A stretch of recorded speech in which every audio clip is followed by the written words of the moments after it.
Hello అండి, నమస్తే అందరికీ. చూడండి, ఈ రోజులలో మనకు పరిశుభ్రత అనేది చాలా ఇంపార్టెంట్. అలాగే మన ఇల్లుని క్లీన్ చేసుకోవడానికి ఏదో ఒక లిక్విడ్ తోటి వాష్ చేసుకుంటూ ఉంటాం. మామూలుగా అయితే చాలామంది లైజాల్ అనేది యూజ్ చేస్తూ ఉంటారు. సో ఆ లైజాల్ నిజంగానే పనిచేస్తుందా లేదా అని చూద్దాం ఒకసారి. ఎందుకంటే లైజాల్ ఎందుకు క్లీన్ చేస్తామండి, ఎందుకు పెట్టుకుంటాము? మన ఇంట్లో మన ఇంటి అంటే సర్ఫేస్ మీద అయినా బ్యాక్టీరియా లేకపోతే వైరస్ ఎలాంటి ఏదైనా డస్ట్ ఉన్నా కానీ పోవడానికి నీట్గా చేసుకోవడానికి కదా వాడేది. సో ఒకసారి ఒక డెమో రూపంలో చూద్దాం మనము.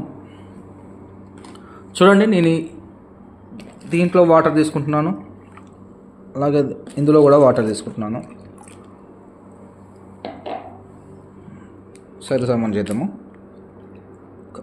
సమానంగా చెప్పొస్తాను వాటర్ అయితే. సో ఇంకొకటి చూడండి, నేను ఈ వాటర్ అన్నది ఒక ఉజాల తీసుకొని దీన్ని కలిపేస్తున్నాను మొత్తం. చూడండి, ఉజాల